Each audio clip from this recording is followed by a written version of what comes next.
লঙ্কা premier league এলপিএলে আবারও মুখোমুখি সাকিব আল হাসান এবং অ্যাঞ্জেলো ম্যাথিউস।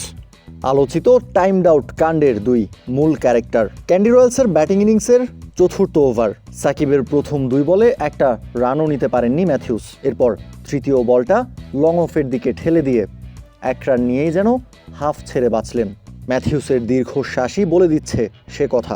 এরপর আবারও টানা দুটা ডট বল এবং শেষ বলে উদারার কাছে একটা 4 হজম করে নিজের দ্বিতীয় ওভারটা শেষ করেন সাকিব। আর এরই মধ্য দিয়ে সাকিবের বোলিং পরিসংখ্যানটা দাঁড়িয়েছে 2 ওভারে মাত্র 8 রান খরচ করেছেন আল হাসান। এর আগে ইনিংসের দ্বিতীয় ওভারেই বোলিংয়ে এসেছিলেন সাকিব। কিপ্টে বোলিংটা করলেও কোনো উইকেটের দেখা পাননি। নিজের প্রথম ওভারটা আল হাসান শেষ করেছিলেন মাত্র 3 রান খরচ করে। 5+ স্টার রেটিং প্রাপ্ত দেশের সর্বোচ্চ বিদ্যুৎ সাশ্রয়ী ওয়ালটন এসি। স্মার্ট কমফোর্ট এখন নেক্সট লেভেলে। নিজের তৃতীয় ওভারটা করতে এসে শুরুর দিকে সাকিব ছিলেন কিছুটা খরুচে। 13তম ওভারের প্রথম বলটায় মঈন আলী একটা সিঙ্গেল নিয়ে স্ট্রাইক দেন লাহিরু উদারাকে। পরপর সাকিবকে টানা 2 বলে 2টা 4 হাঁকিয়ে নিজের 50টা তুলে নেন উদারা।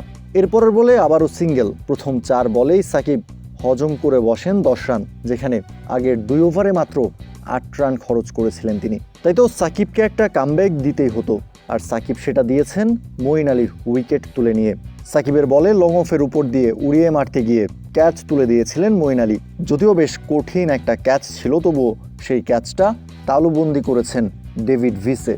ওভারের শেষ বলটা সাকিব ডট ডেলিভারি করেন হাসারাঙ্গাকে। আর এরই মধ্য দিয়ে সাকিব 3 ওভারের কোটা পূরণ করেন, একটা উইকেট তুলে নিয়ে মাত্র 18 রান খরচায়। সাকিবের আগে জাফনা কিংসের হয়ে ব্যাট হাতে আলো ছড়িয়েছেন আরেক বাংলাদেশি ক্রিকেটার তাওহিদ হৃদয়। জাফনা কিংসের জার্সি গায়ে এটাই তাওহিদ হৃদয়ের এবারের এলপিএলের প্রথম ম্যাচ। আর প্রথম ম্যাচেই 21 বলে 35 রানের একটা গুরুত্বপূর্ণ অপরাজিত ইনিংস খেলেছেন হৃদয়। 2-4 আর 1 ছক্কায় 166-র বেশি স্ট্রাইক রেটে মাত্র 21 বলে 35 রান এসেছে হৃদয়ের ব্যাট থেকে। আর তার ব্যাটিং সুবাদেই জাফনা কিংস 199 রানের বড় সংগ্রহ করতে পেরেছে। এদিন অবশ্য ব্যাটিং করার সুযোগ পাননি সাকিব আল হাসান। কাউসার শান্ত, ক্রিক ফ্রেঞ্জি।